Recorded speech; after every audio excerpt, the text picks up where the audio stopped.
welcome back to the channel, and in today's video an Aprilia RS125, the 17-year-old's wet dream, and today we're going to be taking it out on the road to see if it's as good as it was 10 years ago when I last rode one.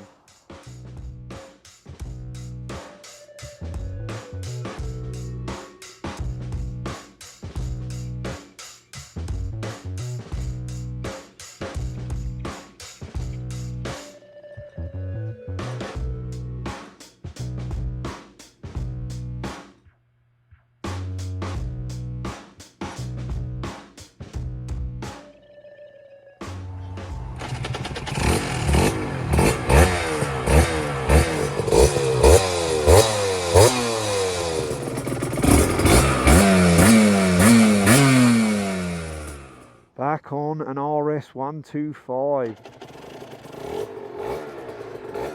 Oh, two-stroke goodness. So she's already up to temperature. Let's spin it round and get out on the road. God, it's so light. So light. So we'll do the first bit, just initial impressions. Lovely surface car park.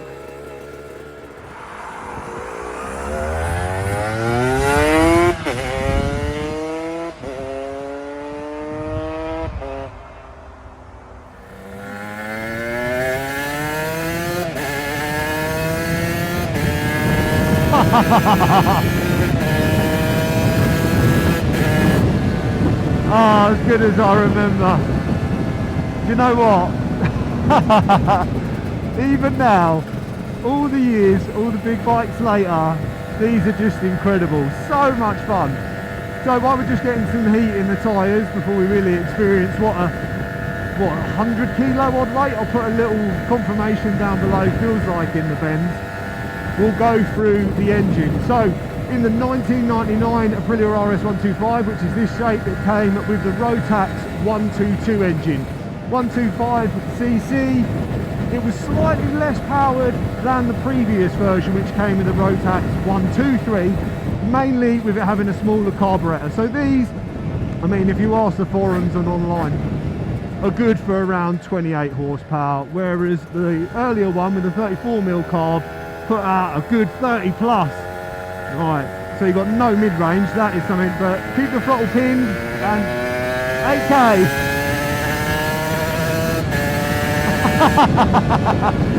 Oh man, so cool, so cool.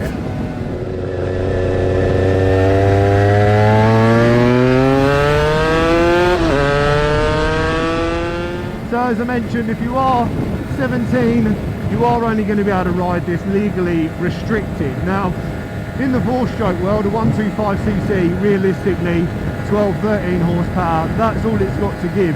Whereas with the RS125, the two-stroke, there's a power valve in the exhaust, and ultimately with two strokes, when the exhaust port height increases, you generally get a lot more power.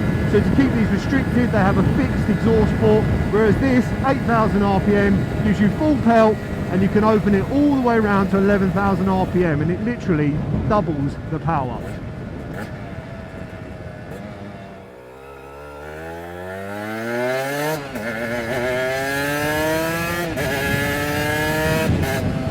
Oh man, I feel like Valentino Rossi. I mean, obviously nowhere near as good or as wealthy, but support that counts.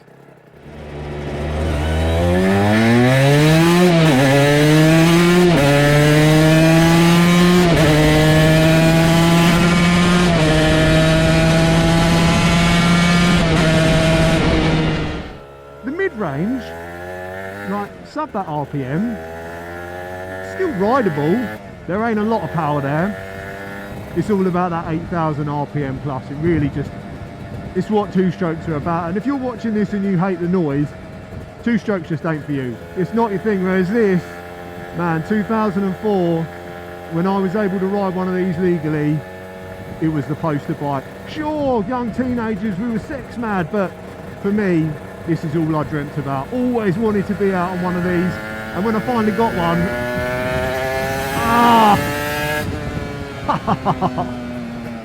just absolutely smiles for ages, and I would get stuck behind the only trucks out today. Surely I've jinxed myself here.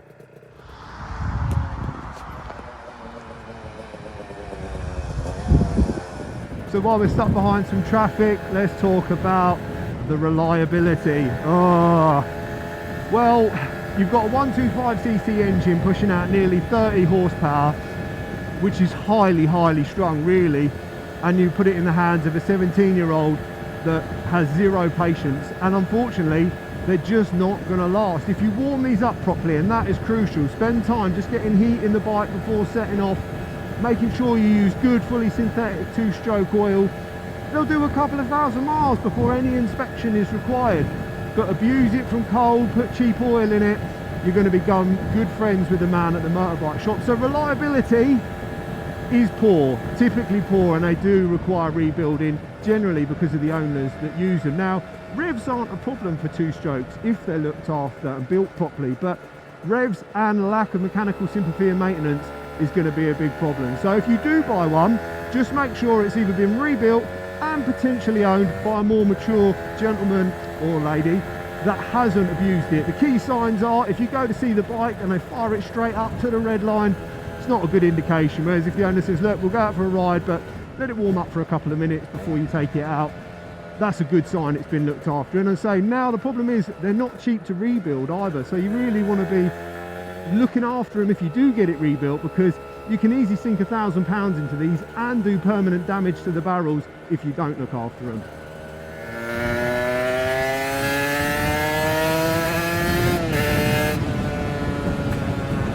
So this bike, as I say, runs the 28mm carburetor. It's pretty much bone stock bar the full arrow exhaust, which just gives it a little bit more noise, a little bit more power, and obviously it looks cool. And if I'm completely honest with you, on a 125cc, chasing 1 or 2 horsepower is going to get very expensive. The biggest thing here is I'm 92, 93 kilos at the moment. I'm too fat for a 125 really. I need to be in my sort of 70 to 80 kilo range to get the best out of this bike. But right now, riding along, the chassis is just, oh, it is just beautiful, and it just feels like a big bike.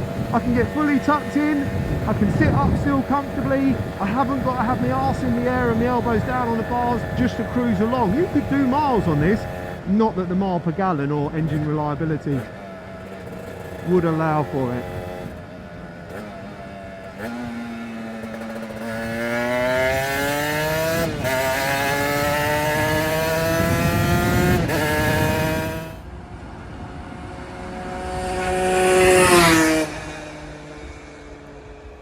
So now out of the traffic, let's talk a little bit about the handling. Such a sweet setup with that alley frame, alley swing arm. I mean, this thing is proper race bike for the road, especially back in 1999 when this model was released. Got 4 pop brakes up front, it could stop, it had upside down forks.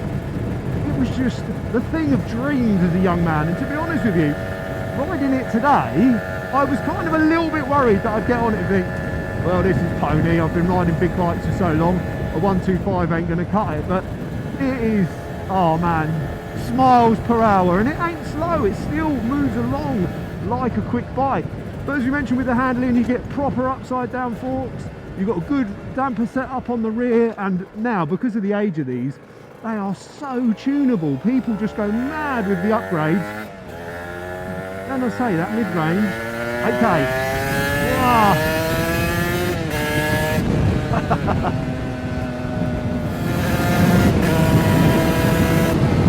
What a bit of kick. And now we do a quick brake up. Wow, yeah, loads of power under braking.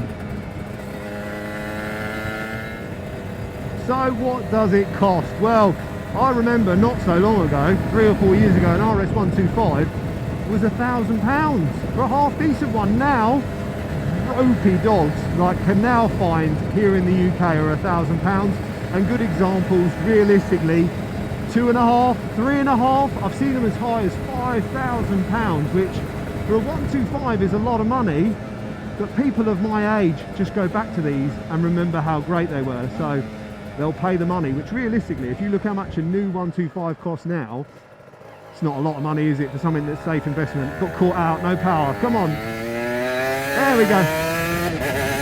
Ah!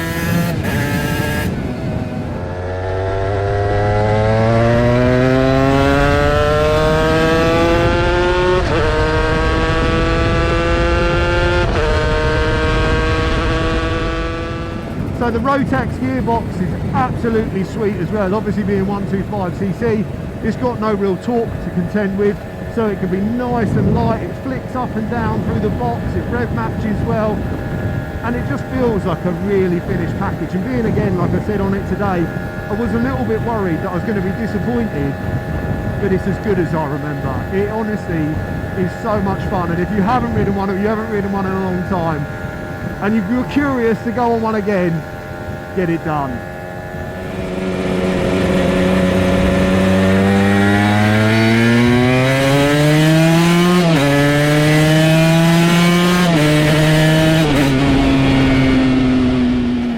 So the question, as I always answer on these videos, would I own one? Oh, 100%. I mean, there are other bikes, again, at this price point now, at the stage of my life, that I'd have in the garage with space. But if one day that barn comes through with unlimited storage space, yeah, 100%. For me, this is probably the second best colour scheme, in my opinion. The first being the Harada Red. I absolutely love that colour scheme. I always wanted the RS250 in it.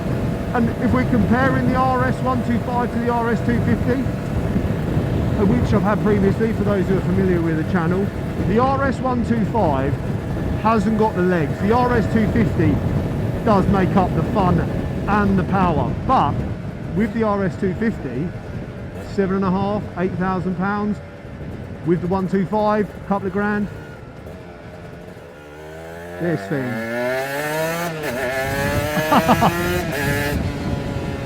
And it comes in.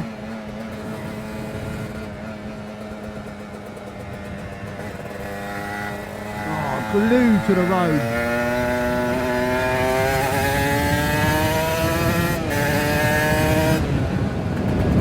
Nah, they just don't make bikes like this anymore. They just do not make them like this anymore. So much fun. Look at the way this turns. How does a 125 learn a legal bike? Corner like this. Oh.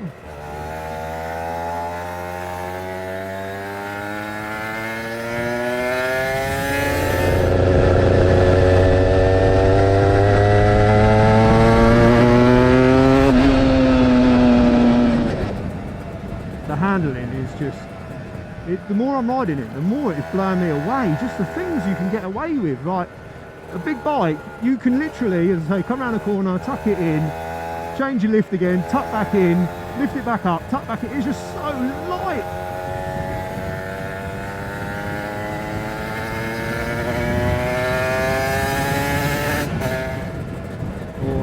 Awesome.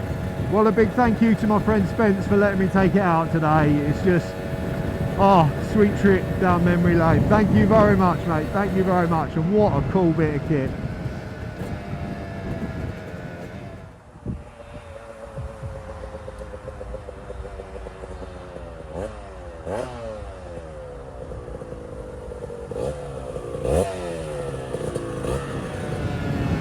It does not feel like a 125.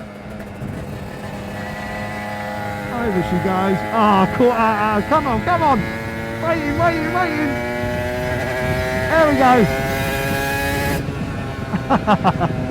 Oh, the power valve. Just absolutely ridiculous. Let me know in the comments, guys, what do you think?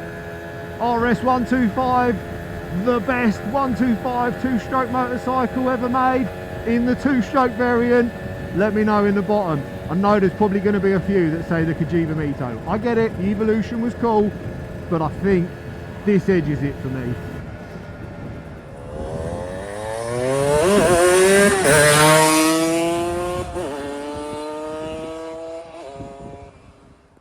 So thanks for watching the video. I hope you thoroughly enjoyed the 125 two-stroke experience. If so, make sure you hit that like, consider subscribing, and check out all the other two-stroke videos on the channel, including Project Hoonagrom, the two-stroke powered Grom. Until next time, thanks for watching.